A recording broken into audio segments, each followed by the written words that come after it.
What up, people? Let me try that freaking sentence again. What up, people?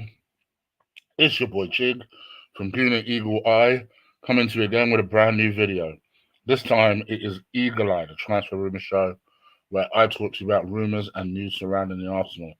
I hope you guys are all well. Sunday morning, hungover, whatever the case may be.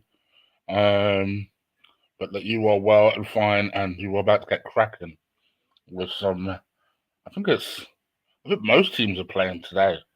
There's some sort of. I think it's all of our last friendly games before the season starts next week. Oh, which reminds me, I need to get my fantasy football teams up and running. Yeah, I need to do all that. I need to do all that shit. ASAP. Excuse me. I hope you guys are all well. Do stick a like on this video. Hit the subscribe button if you haven't already. As I'm about to take you through today's stories as you see them. And yeah, I think this is kind of like Sunday is always my favorite days for doing these stories because these are where the wild stories come out. Sundays are typically speaking where the wild stories come out, the ones where they are unlikely to ever actually come out and be the ones that actually end up being the signings. You still like to look into the validity of it anyway. And that's what we're about to do here. So let's talk about, first and foremost, Mr. Kieran Trippier. Now, let me say this right now, right?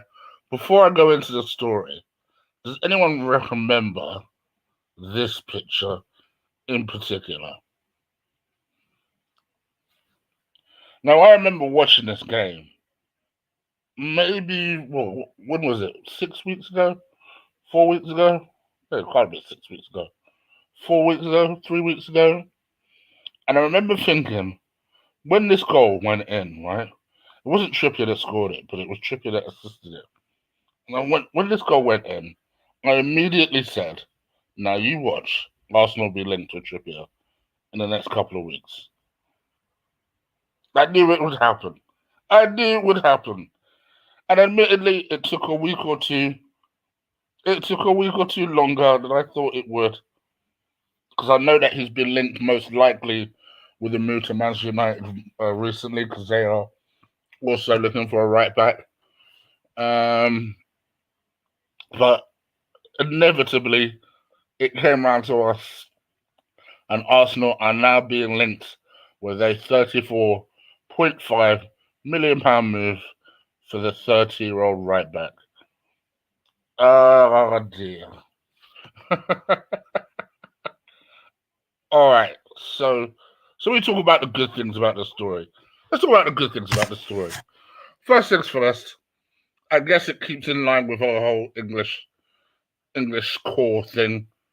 It's clear that Arsenal seem to have a new, renewed, or shall we say, focus on signing English players. And it does make me wonder if they know something we don't, i.e. maybe the quota might go up, so they're thinking that maybe we need to boost our English numbers, and that's why we're focusing on someone like Kieran Trippier. The second is the obvious appeal, which is the banter. You pay an extra couple of mil for the banter, wouldn't you? You pay an extra couple of mil just to be able to win something with Kieran Trippier, just to go back to Spurs fans and rub it in. See, those sort of things I don't mind. You know, because I think people get it twisted that, but Chig don't like banter. I don't like banter when we're not involved. I don't like banter when, people are teasing Liverpool for not going undisputed. It's like, but what, they winning the Premier League? Well, yeah. So what the fuck are you laughing at them for? That's the sort of banter I don't like. But I love the sort of banter where we've inflicted something on them. That type of banter I'm down with. So yeah, I think the idea of buying a Kieran Trippier and winning something with Kieran Trippier and then going back to Spurs fans and say, what? Say something, dickheads. You know, had him all this time And ever since he left you, all he keeps doing is winning. I'd pay an extra. I'd want the club to pay an extra couple million for that. I'm gonna tell you that for free. Um, I think he is a decent right back. I don't think he's. I've never ever looked at him and thought he's amazing right back. He's a good. He's a reasonably good attacking right back in the sense that he can cross the ball. He times his runs very well, moving forward. Defensively, I think he's useless. I'm just being real with you. Defensively, I don't think he's that good.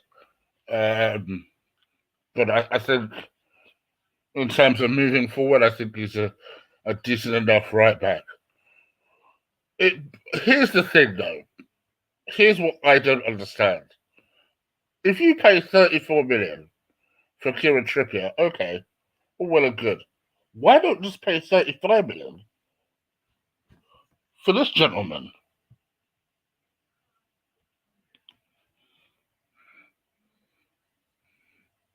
That's what I've never understood. I think 90. Let me be conservative. I would say 95% of Arsenal fans would want this guy as the person to replace Hector Bellerin at right back. And that's a conservative estimate. Because I think you can never say everyone for sure. People are always different. People like to be different for the sake of being different. Some people may genuinely not rate him as much as we do. So I would account for those people to be 5% of Arsenal fans. I would suggest that 95% of Arsenal fans would see this guy being the perfect replacement. And that he's young, he's experienced, he attacks as well as he defends. He's got Premier League experience. To me, it doesn't make sense, but it must be something there because if United are also looking for a right back and he's not moving to them either, now, albeit, yes, granted, to be fair, United also have Wan-Bissaka, so you would have a problem if you brought in an if you brought one man in, you'd have a big problem there. Max Aarons. But even so, it just feels like an arse backwards way of thinking. No, I won't spend 30 million or 35 million on the 23-year-old, 24-year-old ideal replacement, but I'd rather spend a little less for someone the wrong side of 30 who, yes, despite the Arsenal banter, and the Arsenal banter would be fantastic, it just feels like an arse backwards thing to be thinking about. I hope so. I hope the story's not true. I like the idea that we're looking at right backs to replace him with. But for me, if it's a choice between sticking with what we have and buying Kieran Trippier, to be perfectly honest, I'd rather stick with what we have. I don't think, to be perfectly real, I don't think Trippier's that much better than Cedric. If we're being deadly honest, is he? Is he that much better? Anyway, what do you guys think? Maybe I'm tripping. No, no pun intended.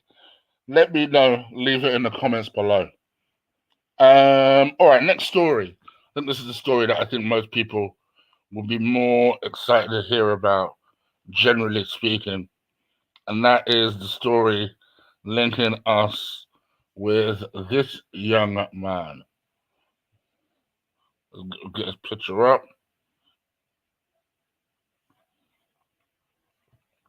It was legitimately a challenge trying to find a picture where he didn't have his top on.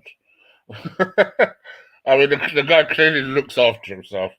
Very much a good-looking man with a six-pack. But Marco Asensio from Real Madrid is being linked with us this morning. Supposedly, Arsenal are very aggressively inquiring about the availability of this young man, and have been for the last couple of days. Um, and obviously, the only reason that he's been at Real Madrid this long is that Zidane had rated him up until now.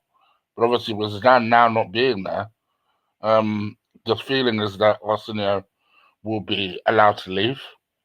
I think last season he scored 7 goals, grabbed himself a couple of assists, but weirdly didn't play that much. I say weirdly, given the fact that Zidane rated him. Um, he didn't play that much.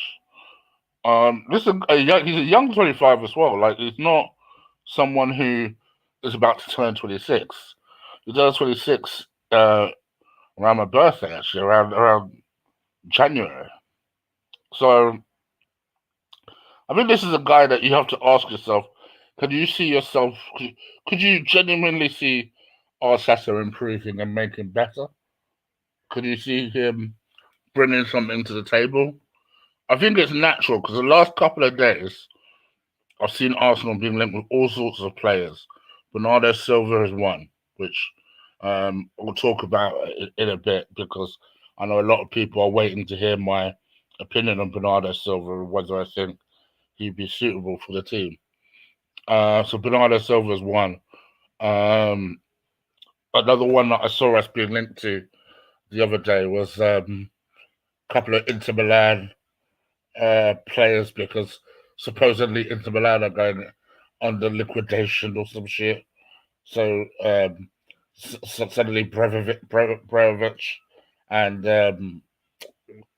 what's that guy that I consider Barella suddenly became available. So it's all about choices, I think, and it's all about the right choice. Because obviously, I think we're going to be presenting. Everyone knows. I think we're looking for an attacking midfielder. Everyone knows that in an ideal world, Odegaard would probably still be here. I say in an ideal world, not for me, but for Arteta, because I think Arteta loves him a bit of Odegaard. And then in Arteta's second ideal world, it'd be James Maddison. I think we knew from last week that James Maddison was going to be someone who I think Arteta would love to have at the club, but would be always very difficult to pry from Leicester, purely because Leicester, even if they don't particularly want Maddison, and I'll talk about Nigel Pearson's comments in a second. Not Nigel Pearson, sorry. Brendan Rodgers' comments in a second. Um, it was always going to be a difficult deal to complete, because they see Arsenal as their rivals. They see Arsenal rightly as their rivals, someone who are their direct rivals for the top 4 places. So the idea of strengthening a top 4 place without being well compensated seems arse backwards to me, because it seems like that to any other decent team apart from Arsenal.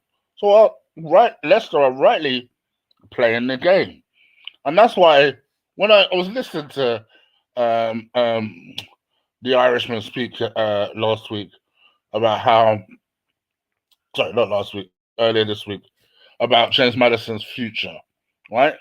Now, here's the thing: if you've been doing this for long enough, you know when a manager wants a player to stay, when a manager wants a player to go, or when a manager's not fussed either way, right? But might be playing the game for whatever political reason.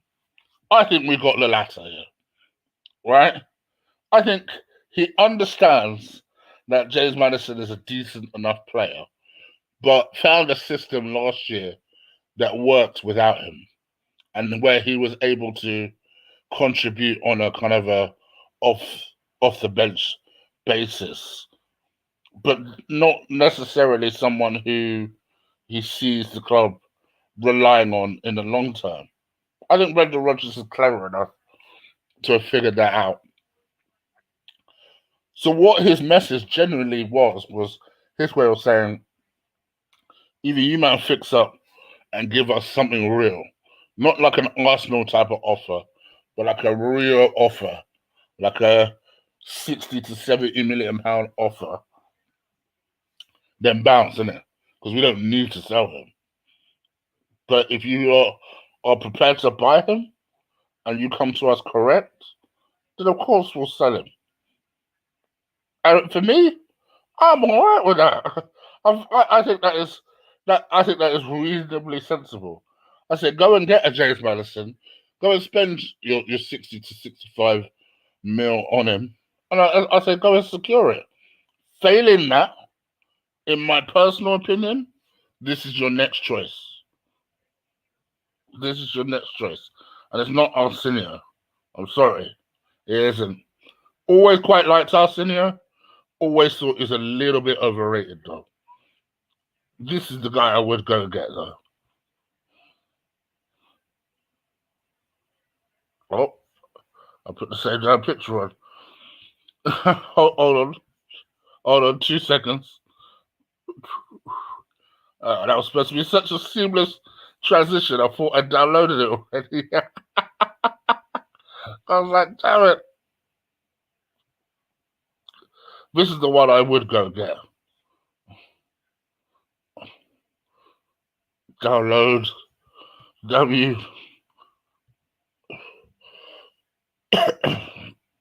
hold on, hold on, hold on, guys. I promise. We're almost up. Oh, for flip's sake. All right, whatever. It's not up. It's Bernardo Silva. Bernardo Silva is the guy I would go get. He is someone who is also 25, but has the Premier League experience that Arsenio does not have. I think he'll be hungrier to prove someone like a Pep Guardiola wrong. I think he would instantly slot in that number 10 spot because obviously I know that Arsenio plays predominantly as a right winger, potentially a little bit as a left winger. Can play in the centre, but generally speaking, his best work comes from the wings. So automatically, you're now having to unsettle somebody else to potentially accommodate him, which I don't particularly like the sound of. Whereas if you could get someone who's a like-for-like replacement for an Odegaard, then of course you bring them in. Besides, I think someone like Emil Smith Rowe, actually, for all the talk of his game being a Kevin De Bruyne, I actually think it could potentially more likely be a Bernardo Silva type. Maybe not as quick, but that type of movement. Because Bernardo Silva is a lot about off the ball as well as on the ball. And I do think that Emil Smith Rowe, I think the only thing missing to his game is his on the ball game. So I would like to see that improve a little bit. But generally speaking, that would be my choice. So for all those people going to me, oh, Chig, what do you think about Bernardo Silva? Come back to this video. This is the video that I say what I genuinely think about these players and who I think would be the most suitable as a number 10 if Jamie Vardy didn't come. Because actually, I do think Vardy is a slightly more. James Madison is a slightly more sensible choice, the more cultured choice, if you like. But again, what do I know? What do you think? That's the most important thing. Let me know. Leave it in the comments below. Let me just see if we can actually put that damn picture up now. Let's not get back to talk about too late shit. Hold on. Hey.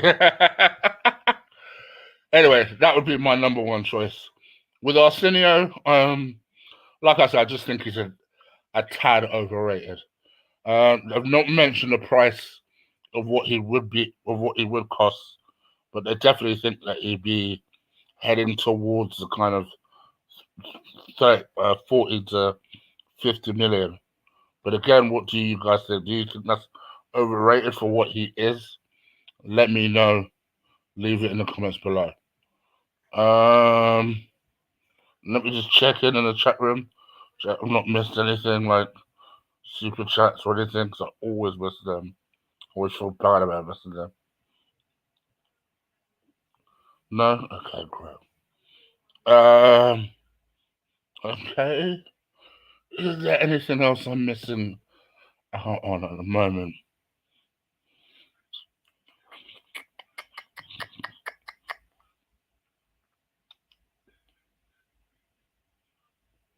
Don't think so. I know that Tammy Abrahams is supposedly about to enter talks um, with um, Atalanta about a £40 million move to over there. So I think Arsenal fans are breathing a sigh of relief for that. I mean, listen, no offense to Tammy Abraham because I know he's an Arsenal fan, so that can't be nice to hear that other Arsenal fans really don't want you. But we really don't want you. No disrespect. I think that's pretty much it, really. Um, Anyway, you guys let me know what you think about today's stories. Leave it in the comments below. If I missed out on anything, apologies. I genuinely didn't mean to. I just, I haven't long since been watching a bit of UFC, so I figured I'd do a quick video before passing out for a couple of hours. But I will leave you guys to it for now. Enjoy the rest of your weekend, and until next week, I guess. Take care, and oh yeah, what am I talking about? I'm gonna be on the podcast in a few couple of hours, so look out for me on Lee's podcast. I'll be on in a couple of hours time for that with Kenny Can and Jess and Lee, most likely. All right, all right, guys. I'm out of here. Take care and peace. Is it peace? Try to look for the dark clip. Peace.